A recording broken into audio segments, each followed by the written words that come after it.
Olá, estamos de volta.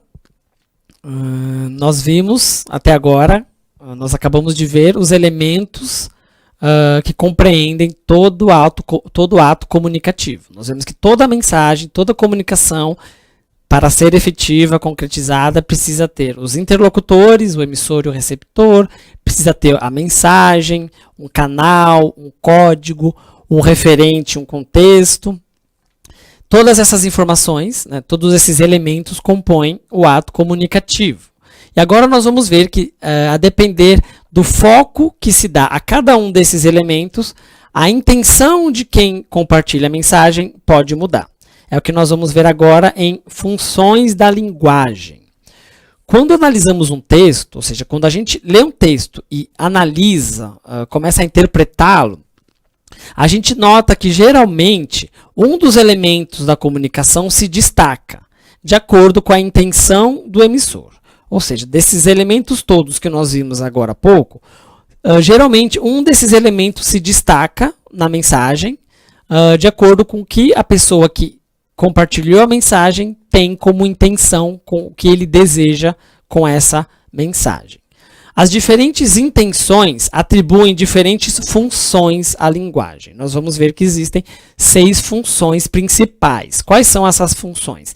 Nós temos a função emotiva, função apelativa, função informativa, função fática, função metalinguística e função poética. Essas são funções que nós damos, que o emissor atribui à sua mensagem de acordo com a sua intenção. Nós vamos ver cada uma delas agora. A função emotiva, também chamada de função expressiva, tem a ênfase no eu, no emissor da mensagem. Ou seja, quando nós vemos um texto em que os sentimentos e as ações de quem escreveu, de quem compôs a mensagem está em evidência, essas são características da função emotiva. Por isso que ela tem esse nome, função emotiva, expressiva. Né? Ela tem algumas características. Né? A subjetividade é uma das principais características. A emotividade, o uso da primeira pessoa, porque o emissor está falando em seu nome, está colocando na mensagem os seus sentimentos, ou as suas ações, ou as suas percepções. Então ele usa com frequência a primeira pessoa. Eu acho que, eu quero fazer isso, eu fiz aquilo, eu penso dessa forma. A presença também de adjetivos bastante subjetivos, advérbios de modo, recursos prosódicos, né? Por exemplo, pausas, prolongamento de vogal, quando a gente fica esses são recursos prosódicos próprios da fala, próprios de quando o emissor está transmitindo uma mensagem. Exclamações, hesitações, enfim, todas essas características compõem um texto que tem como função o foco no emissor. Né? Como função, o emissor, a pessoa que está transmitindo a mensagem, passar para a sua mensagem as suas percepções, os seus sentimentos, as suas ações. Principais exemplos de textos com função emotiva ou expressiva. Cartas. Quando nós escrevemos cartas pessoais. Hoje a gente não escreve muito carta, a gente escreve mais e-mails, enfim, ou mensagens de celular, mas o sentido do que é uma carta vocês compreendem. Então, quando eu mando uma mensagem privada, uma mensagem íntima para outra pessoa, independente do canal, é isso que eu estou chamando de carta. Eu geralmente coloco ali na minha mensagem percepções minhas, opiniões minhas, sentimentos meus, ou seja, do emissor. Né? Diários. Né? Diários são registro de mensagens que contam o dia do emissor. O que o emissor fez naquele dia, o que aconteceu no dia dele, por isso que se chama diário. É um relato de todos os dias da vida do emissor da mensagem.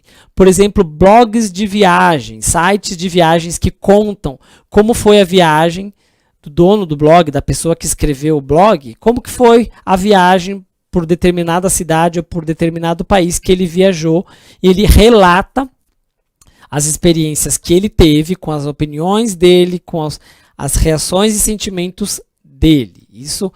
Esses todos são textos com função emotiva ou expressiva. Então aí o foco, como está aqui na tela, é no emissor, tá? Que é um dos elementos da comunicação. Tem que haver a pessoa que transmite a mensagem. Então, quando a função é emotiva, quando é focada nos sentimentos e ações do emissor, o foco está no próprio emissor, em quem emite, quem compartilha a mensagem. Um exemplo de texto com função emotiva. Celso, não me procure mais, por favor. Quanto mais eu fico... Está faltando uma palavra aí. Na verdade, quanto mais longe...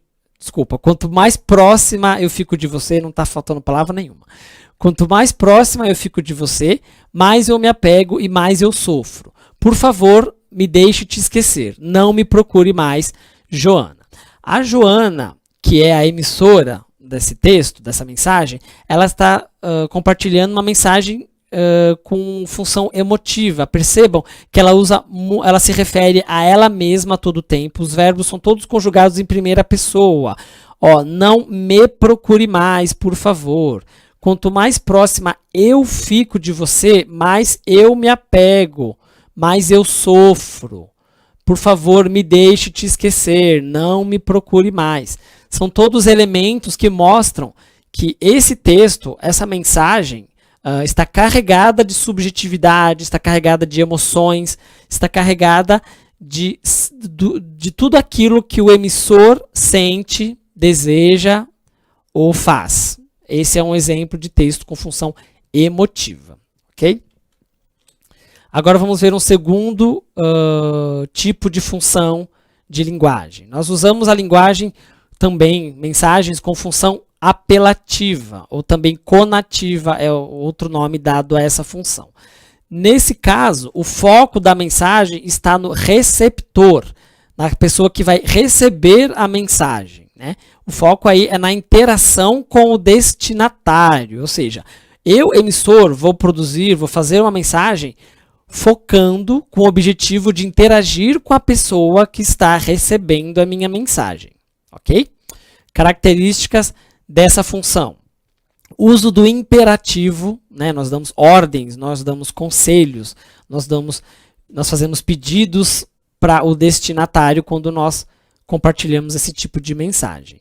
É muito comum o uso da segunda pessoa, né? Você, o tu, ao contrário da função emotiva, como nós vimos anteriormente, o foco é no eu.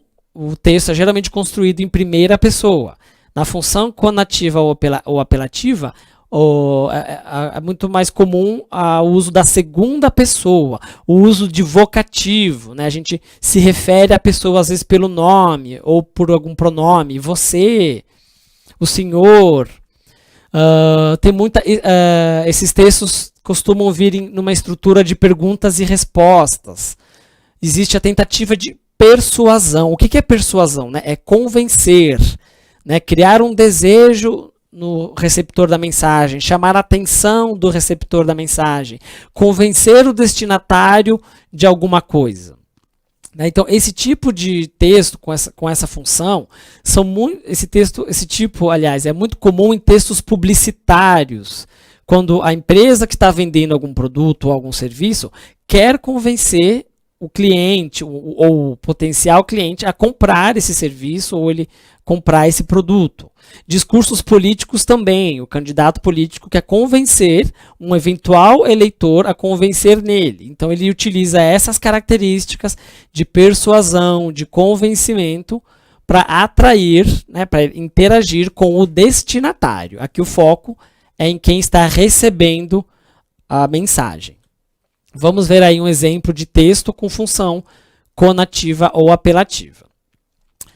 O nosso banco tem de tudo, só falta você. Abra já sua conta. Procura-se um cliente mais ou menos com o seu perfil, com a sua idade e que more mais ou menos lá na sua casa. Percebam como o emissor da mensagem, que é um banco, está se dirigindo diretamente ao receptor, né, ao eventual cliente que está assistindo a essa propaganda. Isso aqui é uma propaganda veiculada na televisão E o foco é no telespectador que pode vir a se tornar um cliente do banco. Então perceba que a linguagem é em segunda pessoa dirigida ao receptor. O nosso banco tem de tudo, só falta você. Abra já a sua conta. Procura-se um cliente mais ou menos com o seu perfil, com a sua idade e que more mais ou menos lá na sua casa. Perceba? O uso de segunda pessoa, uso de palavras que se dirigem diretamente ao receptor, ao eventual, ao potencial cliente desse banco. Então, esse é o foco, esse é o objetivo desse tipo de função de linguagem. Convencer, interagir, chegar até o receptor da mensagem.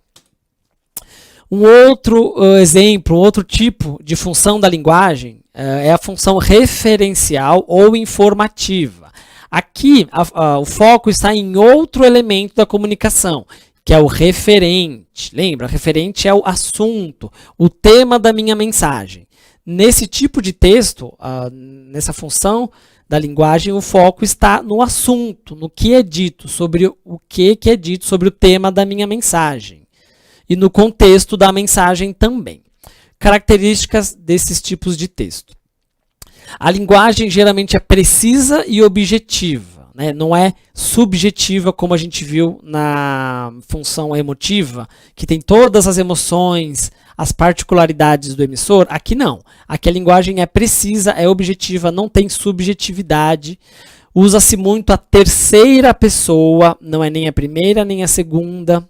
Usa-se muito verbos impessoais para não colocar aí a opinião ou o sentimento do emissor e nem se dirigir a especificamente uma pessoa só. Então, geralmente, são verbos na terceira pessoa, verbos impessoais. Usa-se muito nomes próprios para justificar quem que disse tal coisa. Argumentações lógicas, né? Utiliza-se maneiras de comprovar a veracidade do que está sendo dito. Então, utiliza-se muito provas, demonstrações, citações entre aspas, segundo o diretor da empresa tal, papapá, tá. Há também o distanciamento do sujeito, né, do emissor, não há marcas subjetivas de percepções do emissor. E é focado muito na veracidade dos fatos e menos na opinião de quem escreveu o texto. Exemplos de textos com função referencial ou informativa. Livros didáticos. Né? Os livros didáticos estão lá, existem para apenas, exclusivamente para ensinar. Né? O autor do livro, a pessoa que escreveu o conteúdo do livro, não dá a opinião dele. A gente não fica sabendo o que o emissor, o autor do livro pensou ou sentiu quando escreveu o livro. Não existe essas informações nos livros didáticos. Textos jornalísticos também, aqueles textos que buscam exclusivamente informar o acontecido, tá certo? Não crônicas, que o autor se coloca em primeiro lugar, não. São textos jornalísticos em que é relatado simplesmente o que aconteceu. E textos científicos também são bons exemplos de textos com função referencial ou informativa. Agora nós vamos ver um exemplo de texto com essa função. Já houve 209 sequestros no estado de São Paulo neste ano, número que supera a soma de todos os casos registrados nos 5 anos anteriores. Em média, a cada 35 horas, alguém é levado para um cativeiro. No ano passado, a proporção era de uma ocorrência desse crime a cada 6 dias. Percebam que não há verbos na primeira pessoa, eu fiz, não há verbos na segunda pessoa, né, se dirigindo ao receptor diretamente. A maioria dos verbos são em terceira pessoa. Houve 209 sequestros, número que supera a soma de todos os casos. Em média, a cada 35 horas alguém é levado para um cativeiro. No ano passado, a proporção era de uma ocorrência desse crime a cada 6 dias. Ou seja, aqui o foco é o assunto, é o tema, número de sequestros, violência, a realidade o número da violência, do número de sequestro no estado de São Paulo. Então o foco aqui é no assunto, é no tema da notícia, que é justamente o número de sequestros ocorridos no estado de São Paulo. Então aqui o foco não é nem no emissor, nem no receptor, é simplesmente no assunto, no tema da mensagem. Ok? Vamos fazer mais uma pausa, a gente volta já já.